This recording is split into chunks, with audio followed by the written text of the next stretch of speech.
यसाया की किताब 9वां बाब 2 से 7वीं आयत तक। जो लोग तारीकी में चलते थे उन्होंने बड़ी रोशनी देखी, जो मौत के साया के मुल्क में रहते थे उन पर नूर चमका।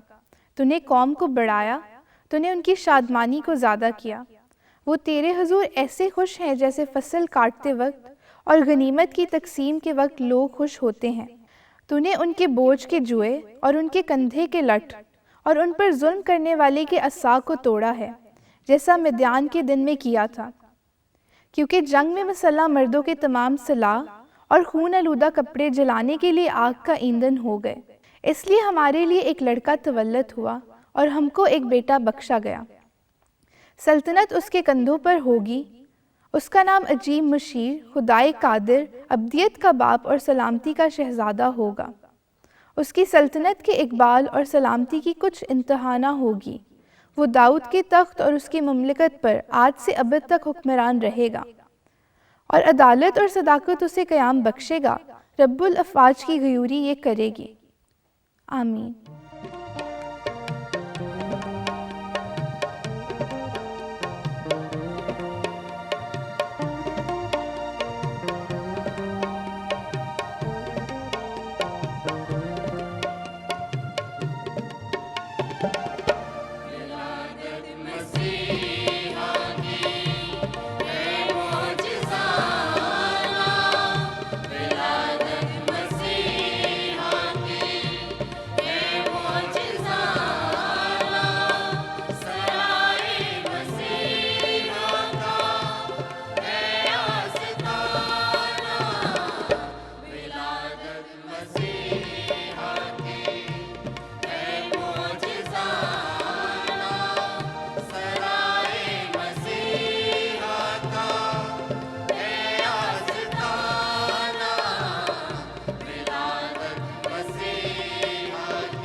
मेरी तरफ से तमाम देखने वालों को ईद वलादतुल मसीह मुबारक हो। आज पूरी दुनिया में खुदावंद यीशु मसीह की पैदाइश की खुशी को मनाया जा रहा है। हर तरफ खुशी और ईद का समा है और खुदावंद यीशु मसीह की पैदाइश की खुशी पूरी दुनिया के लिए एक ख़ास पैगाम रखती है। खुदावंद यीशु मसीह की पैदाइश एक अचानक रूनुमा होने वाला वाक़या नहीं है, बल्कि खुदावंद यीशु मसीह की पैदाइश के हवाले से बाइबल मुक़द्दस में तकरीबन 300 से ज़ायद पेशीन गोइयाँ हैं जो मुख्तलिफ औकात में खुदा के मुक़द्दसीन अंबिया अकराम ने लोगों के सामने पेश की और खुदा का नबूवती कलाम अंबिया के ज़रिए से इंसानों तक पहुँचता रहा और उन्हें खुदावंद यीशु मसीह की पैदाइश जो कि एक मसीहा के तौर पर दुनिया में आने वाला है उसके बारे में आगाह करता रहा। और आज जो तलावत आपके सामने की गई है उसमें मुक़द्दस यशायाह नबी ने खुदावंद यीशु मसीह की पैदाइश की खुशखबरी को एक पेशीन गोई के तौर पर खुदावंद यीशु मसीह की पैदाइश से 500 साल से कबल भी लोगों के सामने पेश किया। और इस पेशीन गोई में नबूवती पैगाम में मुक़द्दस यशायाह नबी ने उस वक्त के लोगों की ज़रूरत के मुताबिक खुदावंद यीशु मसीह की पैदाइश को उन लोगों के लिए एक उम्मीद की किरण करार दिया। इस हवाले में जो तलावत किया गया है, खुदावंद यीशु मसीह की पैदाइश से पहले लोगों की हालत को बयान किया गया है, उनकी मजहबी हालत, उनकी रूहानी और माशरती हालत का बयान हमें इस हवाले में जो तलावत किया गया मिलता है। इसमें मुक़द्दस यशायाह नबी ने उस वक्त के लोगों की मायूसी को जाहिर किया और उस वक्त के लोगों के दुखों को जाहिर किया और उनके सामने खुदावंद यीशु मसीह की पैदाइश को एक उम्मीद के तौर पर रख दिया। इस हवाले में खुदावंद यीशु मसीह की पैदाइश के हवाले से चंद अहम बातों का बयान है जो मैं आज देखने वालों के सामने एक खुशखबरी के तौर पर रखना चाहता हूँ। यशायाह नबी ने खुदावंद यीशु मसीह की पैदाइश की जब नबूवत को लोगों के सामने पेश किया तो उसमें खुदावंद यीशु मसीह की पैदाइश, उसके पैदाइश के बाद दुनिया में उसकी खिदमत और उसके अख्तियार का बयान है और ख़ास तौर पर उसके इस दुनिया में आने के मकसद को भी यह हवाला जाहिर करता है। खुदावंद यीशु मसीह के पैदाइश और इस दुनिया में उसके आने का मकसद इंसानों की इस बड़ी ज़रूरत को पूरा करना है जो उसके शिकार इंसान बहुत कदीम दौर से रहा है। इंसान इस दुनिया में मुश्किलात में ज़िंदगी गुजार रहा है। ये दुनिया दुखों, मुसीबतों, परेशानियों, लड़ाई झगड़ों और जंगों से इस वक्त भी भरी हुई है और कदीम ज़माने से इस दुनिया में जंगो जदल का समा रहा है। लोग एक दूसरे के खिलाफ काम करते रहे हैं, लोग एक दूसरे को दुख पहुंचाते रहे हैं और हर दौर में इंसान को मसीहा की ज़रूरत महसूस हुई है। और मुक़द्दस यशायाह नबी ने इंसानों के दुखों को सामने रखते हुए, मायूसी को, नाउमीदी को सामने रखते हुए खुदावंद यीशु मसीह की पैदाइश को एक मसीहा की पैदाइश के तौर पर पेश किया है कि खुदावंद यीशु मसीह का इस दुनिया में आना इस दुनिया के इंसानों के लिए मसीहा की पेशगोई है। खुदावंद यीशु मसीह की पैदाइश में यशायाह नबी ने उस वक्त के लोगों के सामने यह पैगाम पेश किया कि हमको एक बेटा बख्शा गया और सल्तनत उसके कंधे पर होगी और उसका नाम अजीब मशीर खुदा कादर अब्दियत का बाप सलामती का शहजादा हो गया। यानी खुदावंद यीशु मसीह की पैदाइश एक ऐसे अजीम बादशाह की पेशीन गोई है जो कि इस दुनिया में अपनी बादशाही को अबद तक कायम करने का अख्तियार रखता है और उसकी बादशाही का जो अख्तियार है वो इस दुनिया में बिल्कुल मुख्तलिफ अंदाज में लोगों के सामने पेश किया गया है, जिसमें अमन और सलामती का पैगाम है, सुलह का पैगाम है, खुदा की इंसान के साथ सुलह, इंसानों की इंसानों के साथ सुलह और सलामती का पैगाम हमें मुकद्दस यशायाह नबी के सहीफे में मिलता है। और ये पूरी दुनिया के इंसानों के लिए एक ऐसी खुशखबरी है जिसकी ज़रूरत हर एक इंसान को है। हर इंसान की ज़िंदगी में खुदा के साथ सुलह की ज़रूरत है, क्योंकि इंसान अपने कामों के बायस, अपनी सोच के बायस, अपनी नीयत और इरादों के बायस खुदा की मर्जी के खिलाफ फितरतन काम करता है।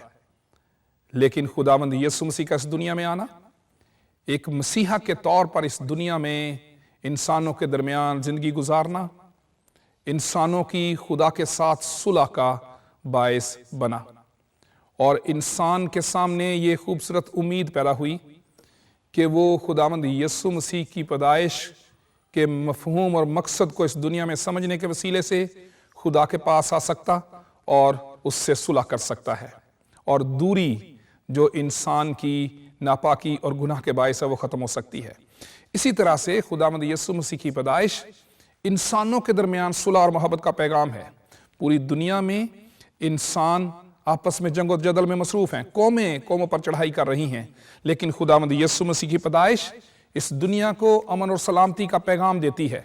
और खुदावंद यीशु मसीह की पैदाइश पर एक खूबसूरत वाक़या ये भी रूनुमा हुआ कि जब उसकी पैदाइश हुई तो फरिश्तों ने जो आसमान से चरवाहों पर जाहिर हुए, मुकद्दस मत्ती की अंजील ये बयान करती है कि यही सुलह और सलामती का गीत गाया। उनके गीत के अल्फाज यूं हैं, आलम बाला पर खुदा की तमजीद हो और ज़मीन पर उन आदमियों में जिनसे वो राज़ी है सुलह। मेरे अजीज़ों, आज मैं आप सबके सामने ईद वलादत अल मसीह पर सुलह का पैगाम जो खुदावंद यीशु मसीह के इस दुनिया में आने का मकसद है रखना चाहता हूँ। इस दुनिया को अमन और सलामती की ज़रूरत है, सुलह और मोहब्बत की ज़रूरत है। इसलिए ये ईद, ये दिन इंसानों में सुलह का पैगाम देता है। इंसान खुदा से सुलह करे और इंसान इंसान से सुलह करे। यही इस दुनिया को और इस माशरे को खूबसूरत और अमन से भरपूर करेगा। खुदा आप सबको इस पैगाम के वसीले से बरकत बख्शे।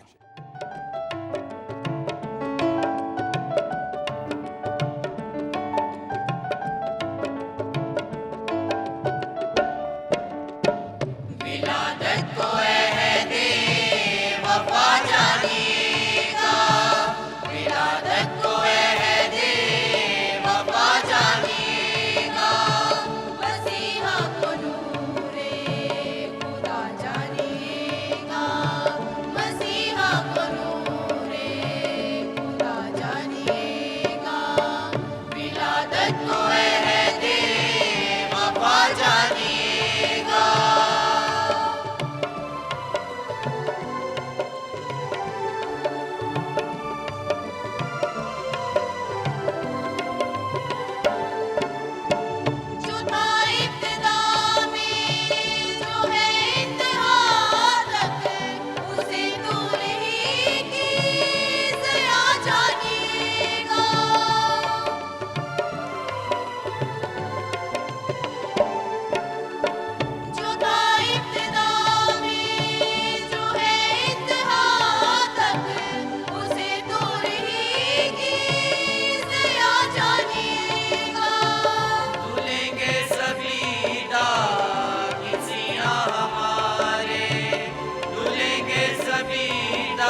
खुदावंद पाक खुदा, हम तेरा शुक्र और तेरी तारीफ़ करते हैं आज के खूबसूरत दिन के लिए जिसमें तूने हम पर यह फ़ज़ल किया कि हम तेरे कलाम के तजस्सुम के जश्न को मना सकें, तेरी मोहब्बत के ज़हूर को मना सकें, और खुदावंद पाक खुदा तेरे कलाम की तकमील को जो तूने हज़ारों साल पहले कहा कि तुमको एक ऐसा बेटा बख्शा गया जो अजीब मुशीर खुदा कादर अब्दियत का बाप और सलामती का शहज़ादा होगा। तेरी तमाम की गई पेशीन गोइयों की तकमील के लिए तेरा शुक्र बजा लाते हैं, तेरी मोहब्बत के लिए जिसके बायस तूने हमें अपना इकलौता बेटा बख्श दिया ताकि जो कोई उस पर ईमान लाए हलाक ना हो बल्कि हमेशा की ज़िंदगी पाए। खुदावंद पाक खुदा, तेरी मोहब्बत के लिए और तेरे बेटे के लिए तेरा शुक्र बजा लाते हैं कि उसके वसीला से आज हम इस ज़मीन पर हमेशा की ज़िंदगी के वारिस होने का जश्न मना रहे हैं। तेरा शुक्र और तेरी तारीफ़ करते हैं कि तूने अपने बंदा यूसुफ से फ़रिश्ता के वसीला कलाम करके कहा कि तू इसका नाम यसू रखना क्योंकि वो अपने लोगों को उनके गुनाहों से निजात देगा। हम तेरा शुक्र बजा लाते हैं कि पूरी दुनिया में मसीही आज निजात पाने का जश्न मना रहे हैं। खुदावंद पाक खुदा, तेरा शुक्र और तेरी तारीफ़ करते हुए जबकि ये दिन सुलह, सलामती और मोहब्बत का दिन है, इसमें उन तमाम दुनिया में बसने वाले लोगों को शामिल करता हूँ जो किसी भी तरह से जुल्म, जबर, तशद्दुद, भूख, अफलास का शिकार हैं, कि ये सलामती का शहज़ादा जो है उनकी ज़िंदगियों में और उनके इर्द गिर्द की फ़िज़ा में इसकी कुदरत कसरत से बढ़े और उनकी ज़िंदगियों में और उनके मुल्कों में सलामती और अमन आए। और इसी तरह से अपने मुल्क पाकिस्तान को भी इस बरकत में शामिल करते हुए इसके लिए सलामती, मोहब्बत और सुलह की दुआ करता हूँ और इसको यसू नाम से बरकत देता और चाहता हूँ कि यसू नाम की तासीर हमारे मुल्क में और हमारे मुल्क की फ़िज़ा में काम करे और हमारा मुल्क हकीकी मानों में पाक लोगों के रहने की जगह बने। और आए खुदावंद, इसकी खुशहाली और सियासी इस्तेकाम से बाकी लोग जो हैं वो बरकत पाएँ और हमारा मुल्क बाकी लोगों के लिए बाइस बरकत और मुबारक ठहरे। यसू मसीह नासरी के नाम से आमीन।